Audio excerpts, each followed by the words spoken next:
Olá, quarto ano! Vamos continuar trabalhando com arte? A professora Hilda vai começar hoje retornando com vocês na nossa pintura magnífica de Van Gogh.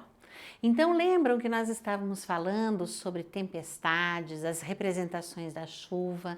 Eu inclusive falei que vocês procurassem nos emojis das mensagens de celular todas aquelas representações que tem, tanto de neve, de chuva caindo, de raio, sol encoberto por nuvem. Então todas aquelas representações que se fazem nas apresentações do tempo ou nas previsões do tempo que a gente vê no jornal ou em outros sites e revistas, certo? Então o que nós temos aqui que é muito bonito, né? Nós já vimos essa pintura, como é que ele retrata a chuva caindo no campo, e a gente já viu também que ele faz pinceladas fininhas para determinar que essa chuva está caindo.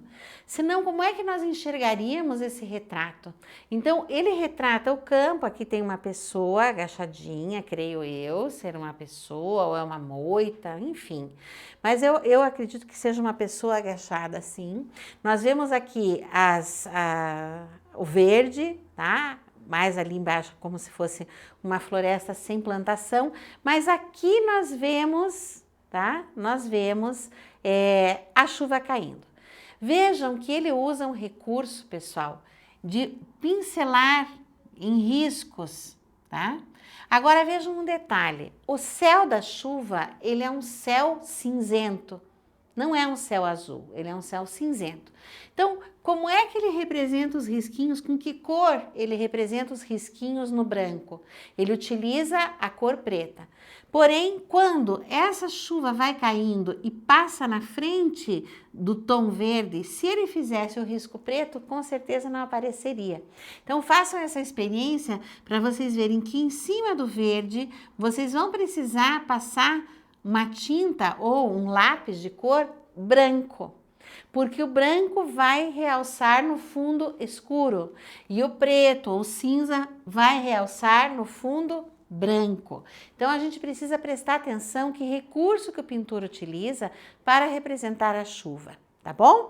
Vamos continuar lá, pessoal, que aqui tem uma coisa muito bacana para vocês observarem, tá? Aqui nós temos, por exemplo, tá? Uma pintura, tá? E vocês vão observar que nessa pintura aqui, nós temos a chuva caindo, feita com tons de branco, tá? O tom de branco que vai para o cinza, mas a maior parte é branco.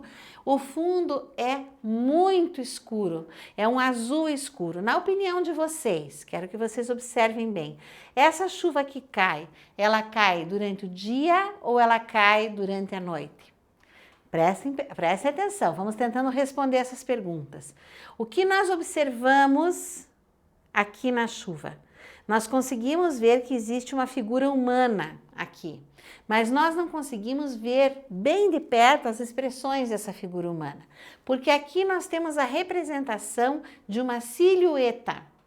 A silhueta é o contorno da figura, certo? Então, por exemplo, quando eu faço isso aqui para vocês, né?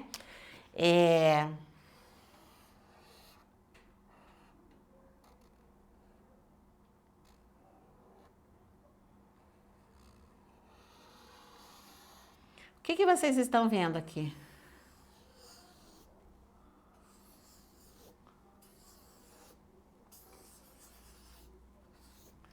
O que vocês estão vendo aqui?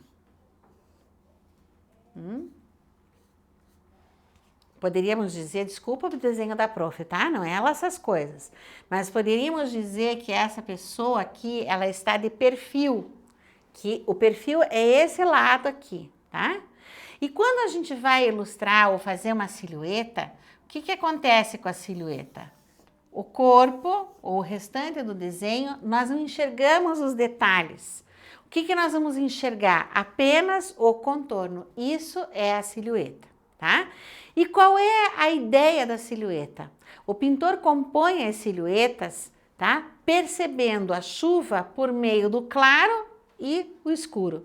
Então, cada vez que ele mistura o azul claro com o azul escuro, ele consegue entender, ele consegue perceber que existe um desenho definido aqui, que é essa silhueta. Mas nós não podemos. Tem um homem de chapéu, aqui a gente consegue perceber, que está de perfil, aqui, ele está de lado, assim como eu estou agora nessa posição. Ele está de lado, de perfil, mas eu não consigo enxergar os detalhes, eu apenas enxergo a silhueta. Outra coisa importante, para eu enxergar a silhueta, qual é o tom de azul que ele utiliza? É o tom de azul bem clarinho, que ele contorna a figura. Se eu fizesse a figura com tudo escuro atrás, não iria aparecer. É a mesma coisa, o mesmo recurso que o Van Gogh utiliza para demonstrar a chuva caindo sobre o verde e a chuva caindo sobre o branco, ou sobre o cinza claro. Então, se nós olharmos lá a silhueta, nós vamos ver que é a mesma ideia, tá? Então, vamos ver a definição bem certinha de silhueta. Silhueta é o desenho de um contorno que a sombra projeta. Então, na verdade, esse contorno, quem está projetando é a sombra. É como se eu estivesse vendo esse homem aqui por meio de uma sombra. Então, a sombra é projetada. Pode ser de uma pessoa, um animal, um objeto, qualquer coisa que eu queira representar. Então, esse contorno da figura é representado pela diferenciação do claro e do escuro e dá essa ideia de sombra, certo? Então, toda vez que a gente vê a sombra, a gente não vê o desenho específico da pessoa, a gente vê a sombra da pessoa. Quando vocês forem brincar de teatro de sombras, como é que a gente faz? Né? Escurece a sala, coloca uma lanterna e na parede onde a gente projeta a luz da lanterna, a gente faz a sombra com as mãos, faz o formato de cachorro, coelho, que vocês quiserem, mas o que nós estamos vendo é apenas o contorno da forma. Nós não estamos vendo os detalhes da forma. Então, essas representações que tem o contorno, onde a gente vê a sombra projetada, tá? Essa é a silhueta, certo? O nome que a gente dá para isso é silhueta. O que que vocês vão fazer, tá? Vocês vão pegar o seu caderno, uma folha branca pode ser, vão desenhar uma silhueta toda pintada de preto. Significa pegar esse mesmo desenho aqui, vamos supor, pode ser o desenho de vocês, e vão pintar inteirinho de preto, tá? Mas pintar certinho, não assim como a professora está fazendo, porque ela não pode fazer isso com a caneta. Vocês têm que pegar um lápis de cor preto e pintar, vão deixá-lo todo preto. Então, vocês vão fazer uma silhueta, pintar toda de preto. Ela pode ser de uma pessoa, de um animal, um objeto, ou o que você desejar. Depois, faça a chuva por cima. Então, usando a mesma técnica, lembrem, aonde é branco, o desenho da chuva tem que ser escuro. Aonde é tudo preto, o desenho da chuva tem que ser claro. Então, essa é a ideia que a gente tem de claro e escuro para fazer a representação da chuva. Você pode utilizar papel preto, você pode utilizar papel cartão, você pode recortar a silhueta e colar na folha e depois fazer a pintura também, que é um recurso bem legal, tá? Então, várias formas de utilizar ou fazer esse trabalho. Aí é com vocês é que vão criar, tá? Então, vamos lá. Se você fez a silhueta, você vai tentar passar a sensação de que a chuva está forte. Não vai ser uma chuva fininha, é uma chuva forte. Usem o que vocês quiserem, a sua criatividade e mande bala lá na silhueta, tá? Aqui, vamos observar, inclusive nessa página existe uma realidade aumentada que eu quero muito que vocês vejam, porque é importantíssimo utilizar esses objetos digitais que o livro apresenta. O que vocês vão ver? Ao observar essa obra chamada Golconda, do pintor René Magritte, podemos identificar que o pintor representou a chuva de outra forma. Em vez de cair em pingos, como é que o Magritte representou a chuva, pessoal?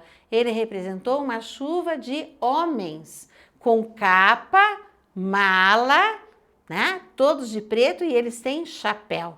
Então, observem que aqui nós temos um casaril pintado, foi o que ele quis representar. Aqui é a beirada de uma janela e ele pintou como se ele estivesse olhando da janela para fora e em vez de cair uma chuva de pingos, uma chuva de água, começou a cair chuva de homens. Observem ainda que aqui no desenho, aqui eu posso ver que são homens com nitidez, mas nos desenhos que estão ao fundo, como se a chuva estivesse caindo ao fundo, nós já não vemos mais a figura definida do homem. Nós vemos apenas as silhuetas caindo, tá? Esse tipo de obra, como vocês estão vendo aqui, gente, ainda não temos homens caindo do céu em forma de chuva. O que nós temos? Isso aqui é a representação de uma ilusão, de um sonho, tá?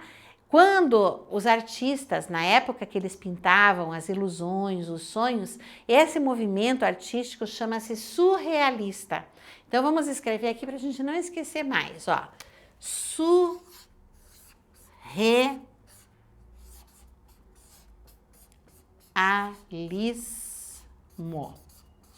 O surrealismo, ele pinta sonhos, fantasias, imaginação. É como se eu respondesse a seguinte pergunta. Eu sou artista e tô dizendo assim, alguém diz para mim, Hilda, imagine que está caindo uma chuva de homens do céu. Então, essa é a representação dessa fantasia, dessa imaginação. Então, ele pintou homens, caindo todos retos, de capa, de chuva, tá? Segurando, com o chapéu, todos caindo, inclusive o pé na mesma posição. E ao fundo, para diminuir o tamanho, ele projetou sombras menores desses mesmos homens. Interessantíssima essa obra, tá? Então, pesquisem um pouquinho mais sobre René Magritte. Na Bélgica, mais precisamente em Bruxelas, existe um museu especialmente dedicado à obra de René Magritte. Lembrando que ele faz parte de um movimento chamado movimento surrealista ou surrealismo, e esse surrealismo é quando o pintor ele não faz o retrato de uma cena real, ele faz o retrato de um sonho, de uma fantasia ou aquilo que está na imaginação. E vocês sabem que a nossa imaginação não tem limites, né, pessoal? Então, o nosso trabalho agora é esse aqui, tá? Inspirados pela obra de René Magritte, pergunta que a gente faz: quais os outros tipos de chuva que você gostaria que fossem possíveis de acontecer na natureza? Que tal criar a sua própria chuva? A professora vai dar uma dica de filme que é muito legal. Existe um filme chamado Tá Chovendo Hambúrguer. Alguém já viu essa animação? É muito bonitinho. Então, imaginem a coisa que vocês mais gostam. Poderia ser uma chuva de sorvete, uma chuva de hambúrguer. Qual seria a chuva? Qual seria a chuva que vocês imaginariam, que vocês gostariam que caísse?